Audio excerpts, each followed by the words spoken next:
my gosh, what a day in royal crazy land, and yet another chapter in the days of our Montecito lives as Harry and Meghan run amok. Now listen, King Charles is packing up to come over and visit the United States, and behind his back, Prince Harry has absolutely shredded the Sandringham Agreement. Check this out. I have got the most amazing, awesome woman with me today. I've got Shauna Kay, royal expert and good friend.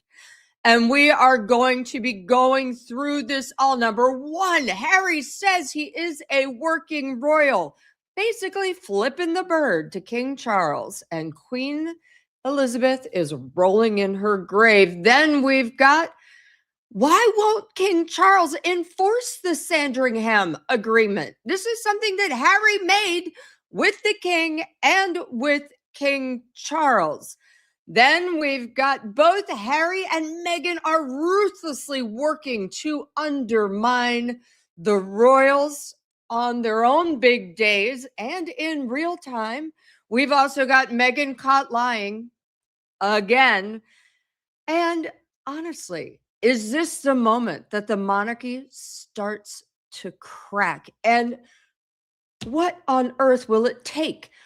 What will be the final straw for King Charles? Is there a final straw? Well, right now I'm adding in my good friend Shauna Kay to help me answer all these wacky, holy cow questions. And Shauna, let's start with Harry, shall we? And just before we begin, for those of you who don't know, let me show you what's going on here. Nope, not that. Sorry about that. Prince Harry has announced, I will always be a part of the royal family. 6 years after giving up his official duties, the Duke says trips such as his visit to Ukraine allow him to do the thing I was born to do.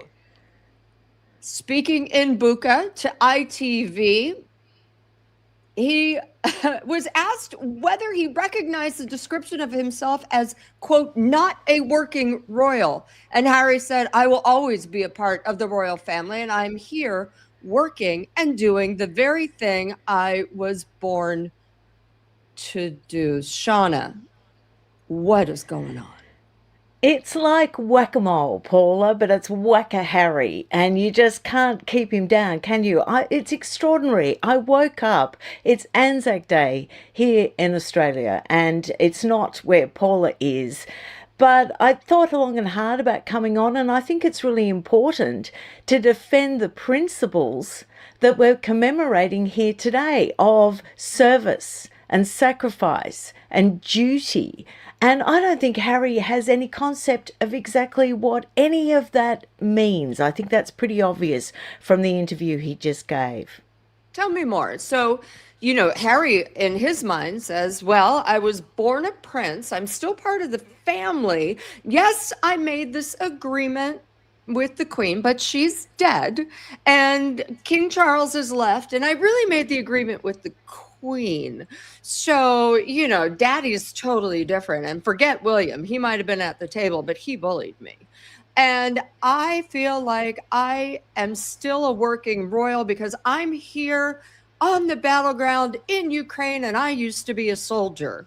Blow some holes in this.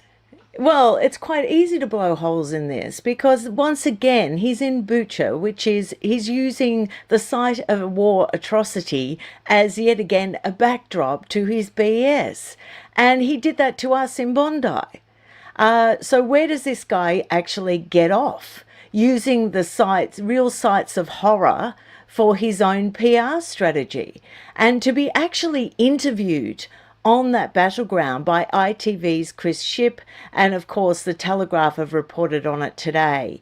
He claims that he's born to be a royal. If he was born to be a royal, then don't leave the position. If you truly believe that to be the case, why did you leave?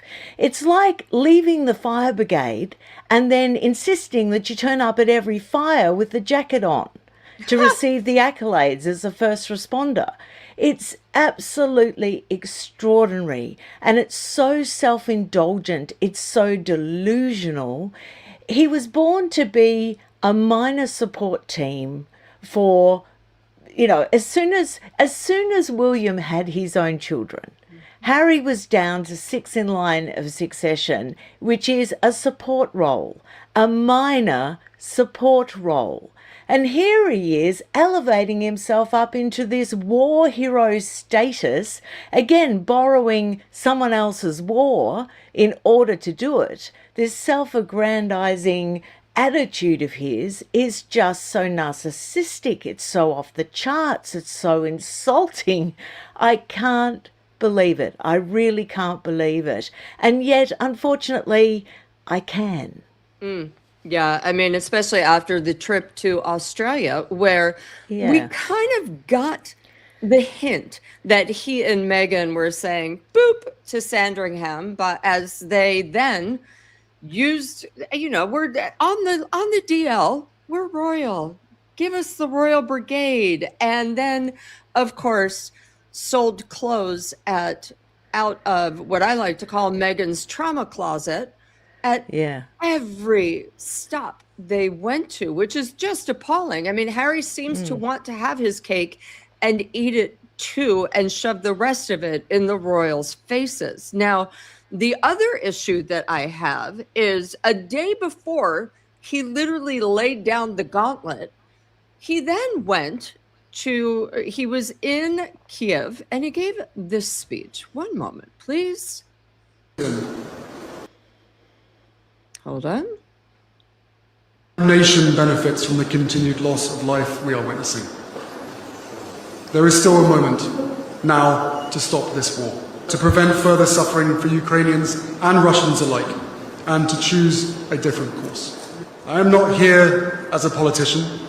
I am here as a soldier who understands service, as a humanitarian who has seen the human cost of conflict, and as a friend of Ukraine who believes the world must not grow used to this war or numb to its consequences. I mean, he's not a soldier who understands service. No. He's disobeying a command from his former commander-in-chief. He's, like you said, flipping the bird at his current commander-in-chief, if indeed he believes that his father, the king, is commander-in-chief anymore. And he's, it's also this delusion, the fact that he wouldn't even be speaking at that security forum if he wasn't the son of the king, because ordinary British soldiers don't get to rock up in their puffer jacket on the train and end up speaking at a security forum in Kiev. I mean, and you mentioned about Meghan's trauma closet. I wondered whether Harry's puffer jacket was going to end up on one-off, quite frankly. That's a good question. Now, I do want to read from some of his speech, because asked by Chris Shipp, ITV's royal editor, whether he felt the shackles had been removed from him and the Duchess, Harry said, "From my perspective, we need to feel empowered to speak truth to power." And of course, then he speaks to Vladimir Putin, who I'm sure could not care less. But then the issue is his father is coming to the United States next week, in about a day or two, to smooth over UK-US relations. So when asked about the speech, Donald Trump, the US president, said, "Prince Harry is not speaking for the UK. That's for sure. I think I'm speaking for the UK more than Prince Harry.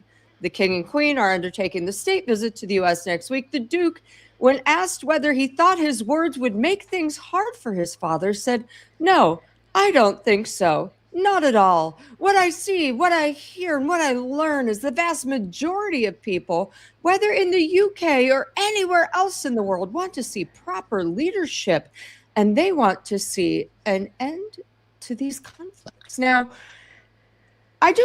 before I ask you, I just want to point out that in my mind, I think Harry thinks that he is the proper leader. Now, Shauna, the thing is that the royals are never supposed to be political for a reason. It's in the UK Constitution. Harry left the royals. He's basically the outpost of Montecito in his mind. But what damage does this do to the royal family? Well, it does a lot of damage, not so much what the petty petulant prince is saying. People can take all of that with a grain of salt, because they realize he doesn't have the mandate, he doesn't have the authority in order to say what he's saying. But it does enormous damage from the point of view that now there's a huge gap between public expectation and the palace's reaction. And that is becoming the story.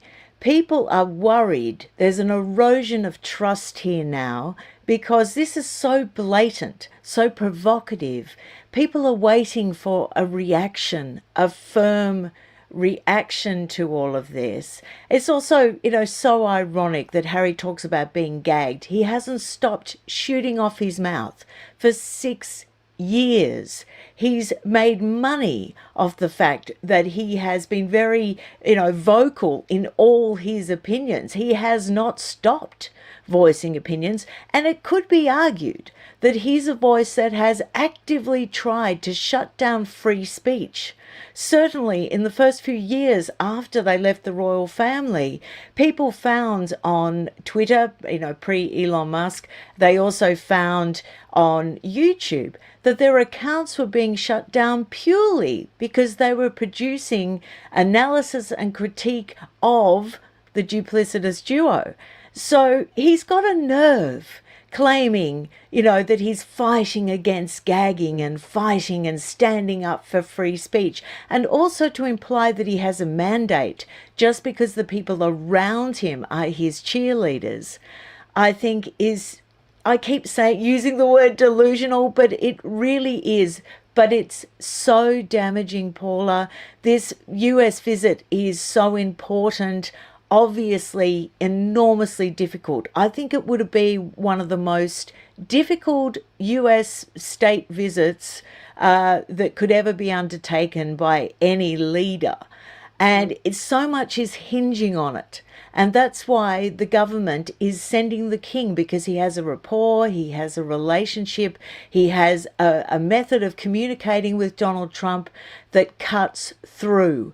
And what has his son done? Undercut it just before this most important moment in history, really. He's undercut it, he's interfered, he's got Donald Trump's back up. I know Donald Trump made a joke and, had a jibe back, but there's a defensiveness there that wasn't there before Harry opened his mouth. Well, and it's so funny because the royals have always said, never complain, never explain. But to me, it's starting to look like silence is weakness on the king's part. It's almost looking that by being quiet and trying to turn the other cheek, people are accusing him of being complicit and actually sanctioning the Australia visit, which I personally do not believe. But this is unfortunately getting about and getting around. And I wonder what will it take for King Charles to say, Harry, we are enforcing the Sandringham Agreement? Do you think he will try to reinforce it? I'm not holding my breath. On the issue of silence, I think when the monarchy is stable, when the institution of the monarchy is stable, and it has had stable periods, then silence is acceptable. People see it as a sign of strength if everything is steady, if the ship's steady. Unfortunately, when things like this are happening, it doesn't, like you say, it doesn't look strong. It doesn't look determined. It looks like they're almost hiding. We've had a lot of leaking a briefing out of the palace to all their usual outlets with a lot of throwing up of hands, a lot of what do we do sort of attitude. And today I was even surprised to catch up on a Palace Confidential program where Rebecca English said, oh, there'll be a lot of head shaking and rolling of the eyes now that Harry's done this in this interview with ITV's Chris Shipp. And I think that makes them look weak. Commentary like that, analysis like that, really makes them look quite pathetic. Obviously, this warrants more than a rolling of the eyes and a shaking of the head. That's not what people want. People expect more.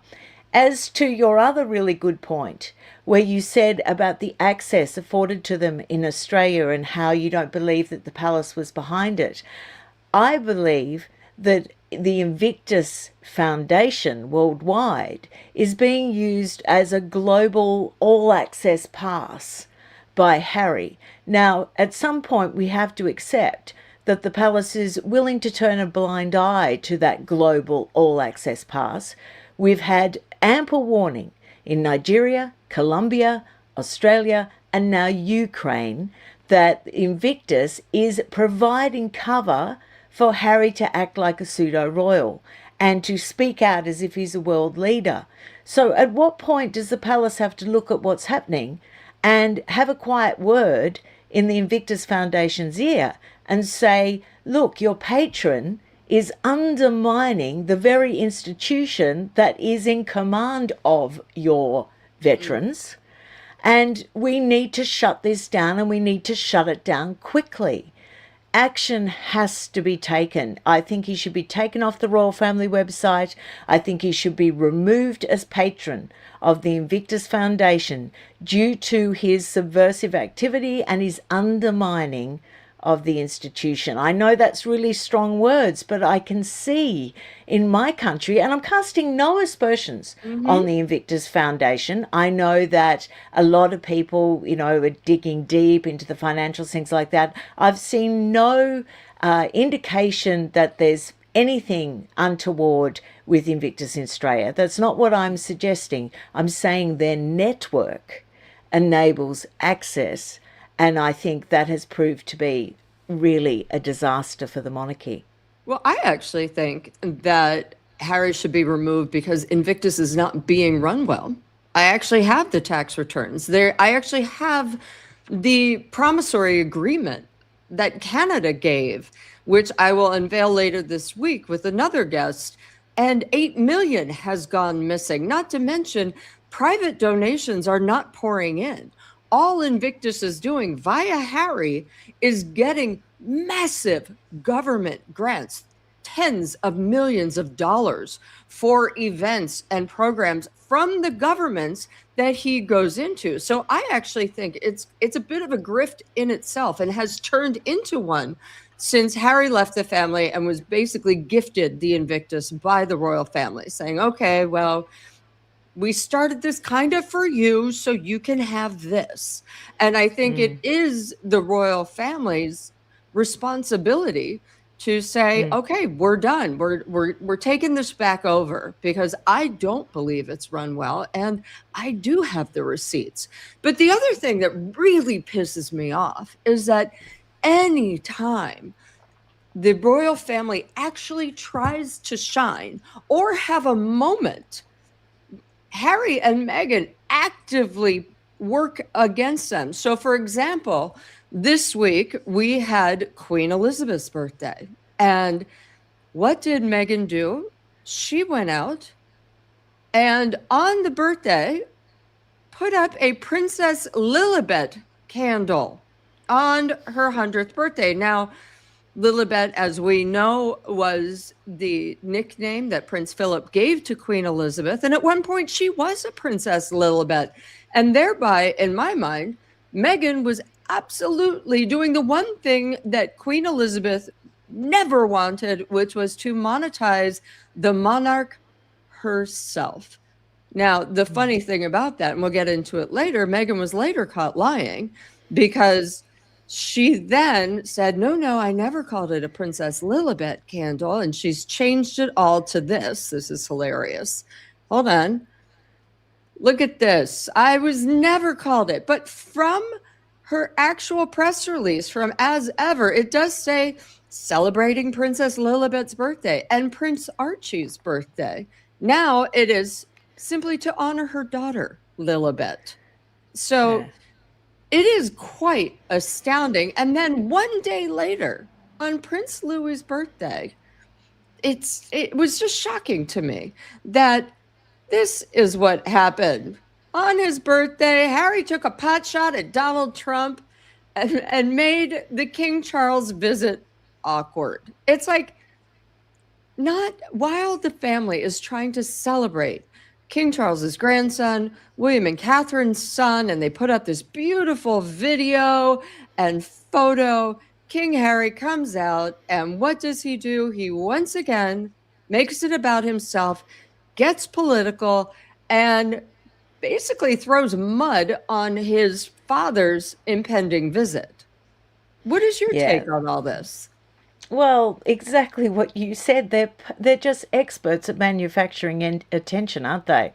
And we've seen this for 6 years. They've set up this whole pseudo royal ecosystem that activates as soon as the royal family garners any attention around the world. It's almost automatic. It's like activate all their PR team immediately, and they always have something to go. And that is what distressed me so much about all the pseudo-royal imagery they managed to gather in Australia, particularly Harry laying the wreath. I'm sure that's going to pop up, being Anzac Day here in Australia. I'm sure a lot of the coverage in their friendly outlets are going to feature that photograph today. So they take over moments of national importance. They take over moments that really mean something to people, and they try to piggyback off the back of it. If I can, Paula, can I roll back to your real breaking receipts about Canada Whistler and the Invictus Games, which I'll be watching that program when you present it. I will be there with popcorn.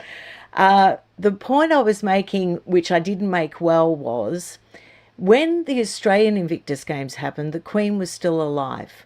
And Harry did that trip under the auspices then of the palace.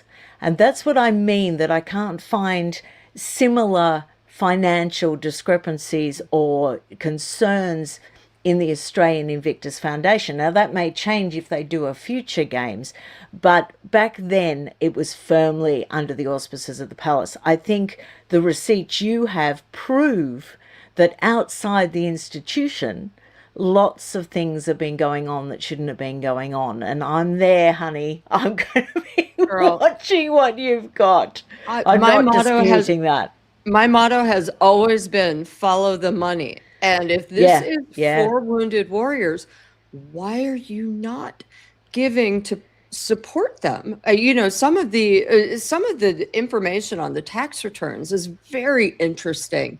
They have $30,000 for Nigeria, and then they happen to have been invited to Nigeria.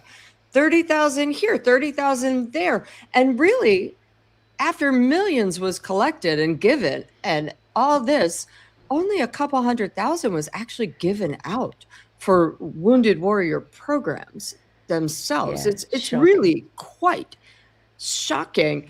But it does make me wonder, like, because they can't stand for anyone else to get oxygen, and it's always back to me. It's a little Peter and the Wolf.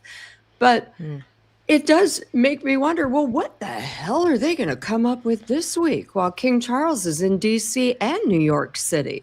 I mean, what will they come up with? We should start having a bingo card, or at least play a drinking game on how often they are going to just pop up with something outrageous or interesting, or yet another Mother's Day package that nobody wants, with candles that are not anymore, wink, wink, named after Princess Lilibet. And the issue for me is every time they do something, they step in it, but they never admit it.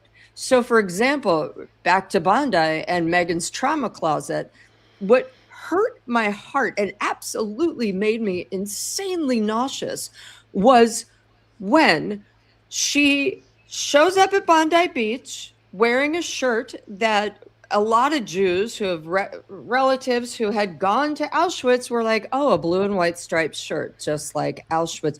Wore an insensitive shirt, and 2 seconds later, it pops up on one off of her smiling and giggling her way across the beach in an inappropriate outfit, and look, it's for sale. Now, the outrage was huge. And I think it took her a day and a half, 2 days to switch out that photo for one where she's standing on pavement, but she never acknowledged it. She never acknowledged the fact that Jews might have been offended, hurt, anything. And the same thing happened with the candle. She puts out a release saying to honor Princess Lilibet's birthday and Prince Archie's birthday. Then when it's outraged that she is once again monetizing her title, something she's not supposed to do, she changes it and then says, no, I never did that. Well, girl, I don't know about you, Shauna, but first of all, don't lie. Second of all, if you mess up, acknowledge it, apologize, fix the mistake, move on. All they do is try to fix the mistake, and it causes even more harm and blunder. Yeah, I don't think they try to fix the mistake. I think this has been Meghan's Maybe their MO. PR people did. Yeah, Okay, maybe. yeah. I mean, I think you're being very balanced, and I think you're putting your journalist hat on, which is what we need in this space. But I really think that she deliberately does these provocations. I think she deliberately knew what she was doing. I think she knew how provocative she was being in Bondi. I think she knew how distressed and angry people were. I think she knew the parallels people would draw with the concentration camp uniform. I think she knew all of it. And I think the walking back is just a form of gaslighting. I don't think it's a form of correction. I don't think it's a way of apologizing. I don't think it's a way of her realizing the damage and harm she's causing, although I think she's well aware of it. I think it's just a form of gaslighting so that the record won't show it.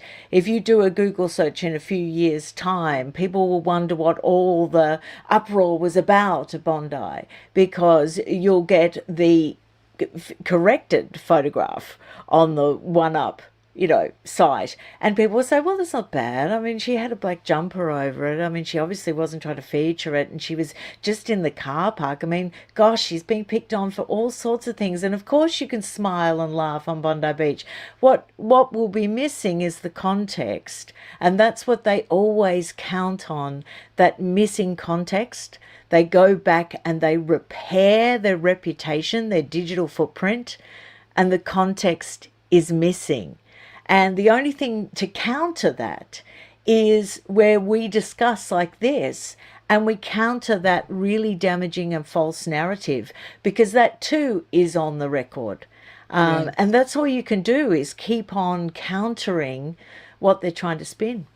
Yes, you're absolutely right. I mean, it is shocking to me that all they really care about is how they look. It's really facile. It's the surface, it's the image, it's the money. And in that way, I will say that Montecito is the best place for them, because clearly this would have lasted not even a nanosecond in the palace. Now, I want to get back to something where, do you think that this is the last straw for King Charles? I believe the last straw dropped for William a while ago, but he's got his hands tied, at least for the foreseeable future. But if it's not the last straw, what on earth could it possibly be, Shauna? Well, I think we've had a lot of last straws. I think there's been an accumulation. I don't know whether it's going to be a single dramatic event rather than an accumulation of an erosion of trust. And I think that's what's happening. It's certainly happening in my comments. It's quite distressing to see. There's thousands and thousands of comments every week where people are saying, I'm done with the monarchy. I can't trust this anymore. Not done in the sense that they want there still to be the institution. They want there to be King William V, and they want there to be Queen Catherine. They want to see them in that position. But they're just so disillusioned and disheartened and worried about this apparent dereliction of duty by the king in not acting. It's his duty to preserve the monarchy, to protect the monarchy for his heir. That's actually his his duty. But if I was going to pick a straw that breaks the camel back moment for you, I would say Harry and Meghan on the balcony. Everyone's out at that point. Gone. Wow. Well, that's a doomsday scenario, Yeah. isn't it? Jeez. Yeah. But I do wonder, we're talking about dereliction of duty, and it is, Queen Elizabeth gave her life and she hurt feelings. She wrecked relationships with her sister, her son, and other people because the crown came first. And it doesn't seem like King Charles is really putting the crown first. And in fact, it seems like he's putting Harry above the crown and above William. And it almost seems like he's, in a very public, embarrassingly so way, playing favorites with his two sons. William, he's said to be quite upset with, and, just resents William and his youth and his not backing the line on everything and having his own ideas. So he seems to resent William, and by many reports and accounts, the two don't really talk that much anymore. In fact, their offices talk, which is, a great way to have a family meeting. But it does seem that he's bent over backwards for Harry, even insinuating he would meet up with Harry. He wants to hang out with Harry, and then William having to go back behind him and say, absolutely not, you will not do this. So what does Charles do to repair this, and what, in your opinion, needs to happen? Well, I think William is very steadfast and very disciplined. And I think that is where he varies from his father. His father is driven more by emotion, it seems to me, whereas William is more from the late Queen's sort of character, where he puts what should happen first. And then he'll protect his own family. He'll put his family first, of course. But when it comes to the crown actually being damaged, William will take action. He very obviously stepped up in the Andrew Mountbatten Windsor situation. He very obviously made his feelings known on those church steps and at the funeral of the Duchess of Kent. He made it blatantly clear to everyone watching exactly what his position was and what he thought should happen. And then it happened. So what could King Charles do? I think he would have to take some real steps as soon as he gets back from this USA trip. I think he has to speak to the people, make an announcement. I think he has to apologize. Quite frankly, I'm still angry about Bondi. I feel it was this lack of boundaries, it was this lack of red lines that caused that situation to occur. I feel that the people that were hurt by that deserve an apology, that it happened at all. I think the palace has to distance themselves from this duo in a very firm way, take them off the royal family website, have a word in the ear of the Invictus Foundation about finding a new patron. Birmingham cannot go ahead with Harry and Meghan, Harry as patron and Meghan, on his coattails. It cannot go ahead because she will merch every outfit that she wears to the Birmingham Invictus Games on one-off. And, there's a point where William is not going to be able to act. There's a tipping point. King Charles is setting up William to have to deal with this situation that is getting untenable. And there's a tipping point where you can act and strengthen the monarchy, and then there's another point where to act is going to undermine the monarchy. If Birmingham goes ahead, William's hands are going to be tied to such an extent, because to act against Harry and Meghan is going to seem like he's acting against minority groups, which are going to be highlighted in the Birmingham Games. And that is how it's going to be spun. And so it's going to get to a point where William is going to be really trapped. Actually, I think it's getting to that point now. And then people are going to carp and say he's the weak one because he doesn't act in the first few weeks of his reign. He's being set up to fail.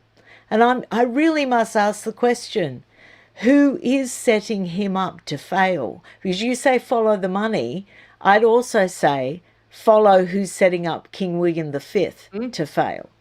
Well, it does seem like a very interesting Game of Thrones with Harry being allowed, Harry, his wife, his PR team being allowed to kind of turn the neck that the head sits on at this very point, and doing so in such a grotesque manner. And it's very interesting to me that really last year was so horrifically bad. Everything Harry and Meghan did bombed and flamed out in a huge fashion.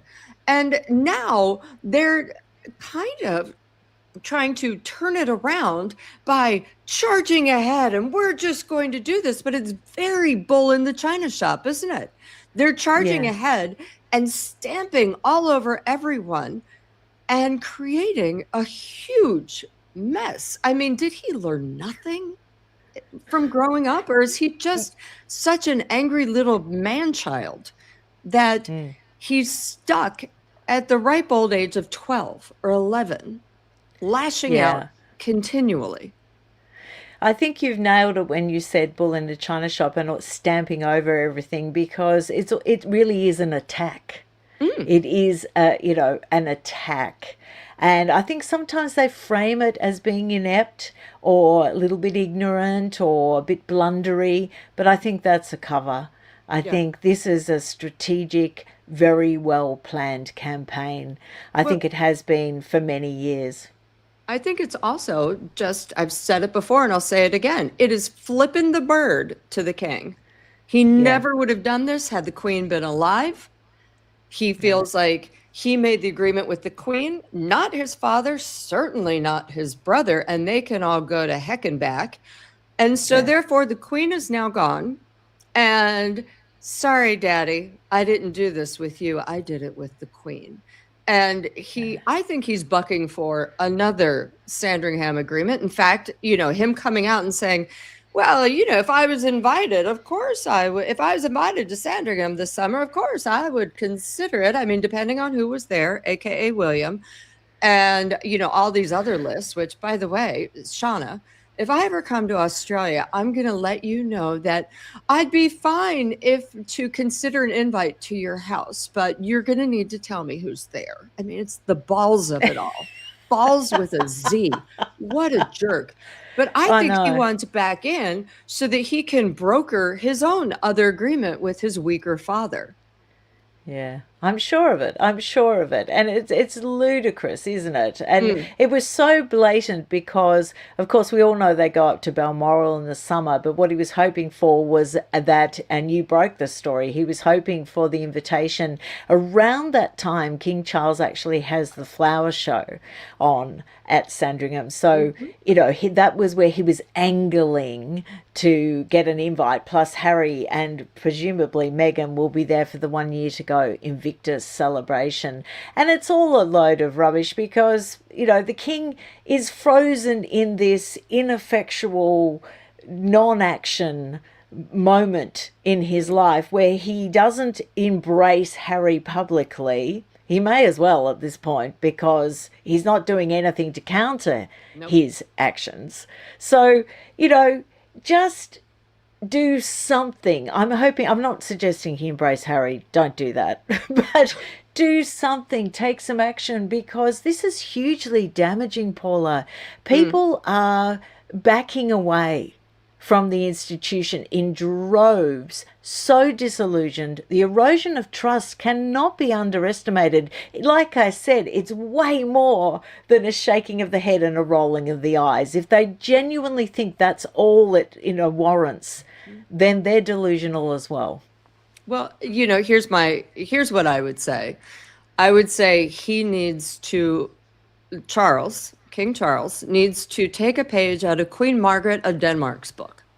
And one day, Queen Margaret woke up and said, out of the blue, she'd probably been thinking about it for a while, but she said, you know what? That's it. We're paring down the monarchy.